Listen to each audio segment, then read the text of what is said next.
Hello there and welcome to the Fast Forward Show.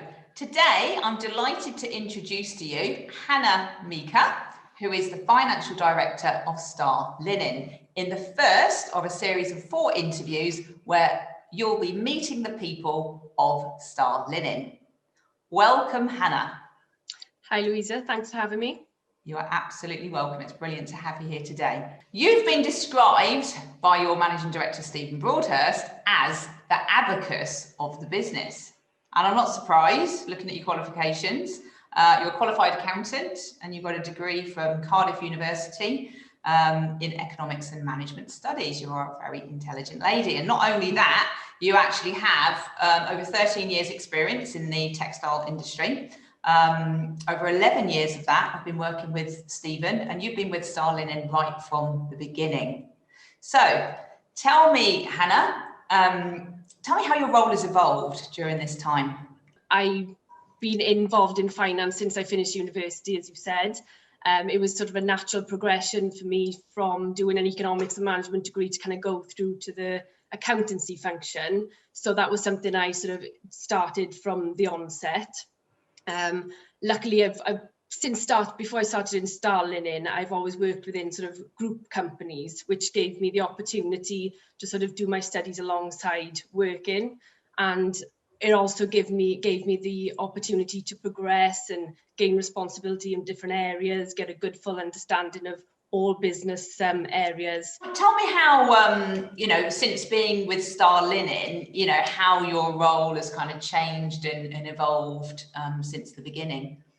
Well, do you mean in the beginning, it was very, you're involved in everything, whether it's from finding the premises, finding new systems, setting up the systems in terms from the finance side to helping with the sales area, the stock. It's just been very different, but very interesting. So it pushes you out of your comfort zone, but it's been a brilliant experience and lovely to be there from the very beginning with a good team around us. So what have you enjoyed most about your time so far? It's the variety, I think. It's just you don't know what each day is going to hold. We have it's a small team, but a very close-knit team with good communication. So you're involved in all aspects. So it's interesting because you've got a very close-knit team, haven't you? And they're predominantly female. Correct. Yeah. Yes. So tell me how that works between you. To be honest, it just feels very natural. I've worked with Helen and Lindsay, who's sales and marketing, and we've worked together for such a long time.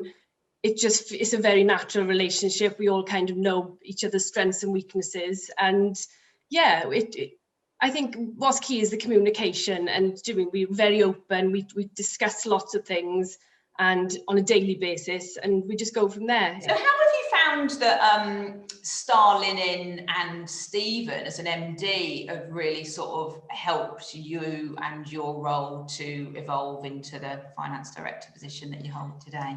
Yeah, in terms of Stephen, like we said, we've worked together for a very long time, and he's always been very supportive and encouraging into pushing you and giving you experiences to help you develop and gain more responsibility. So from way back years ago in the group environment, he was sort of one of the key people to push me sort of like into the management development programs that were available within the group.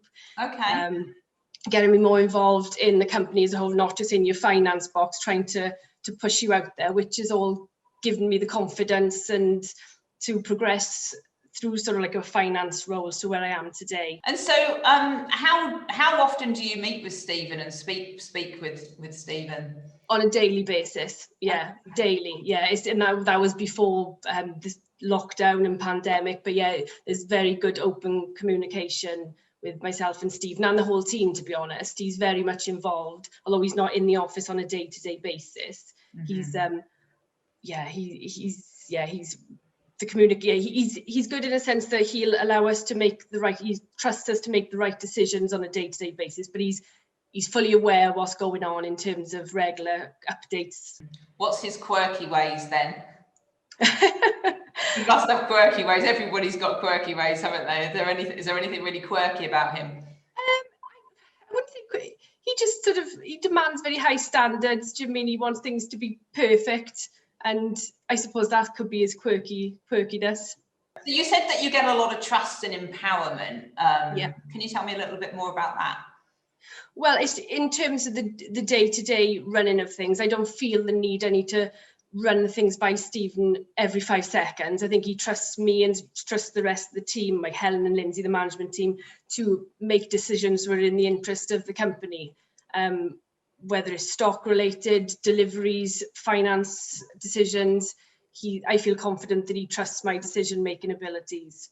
Does he kind of allow you to make a mistake and sort of learn from it? What happens in that kind of situation? Stephen's very approachable, and I think I've never had a time where I've had to think, oh gosh, I got to tell Stephen something, because obviously there's good things happen, but he's very much right. What are the issues? What's happened? And we'll deal with it as a team. Yeah. I would never be frightened to tell him that something was happening. He's very open, approachable, and supportive.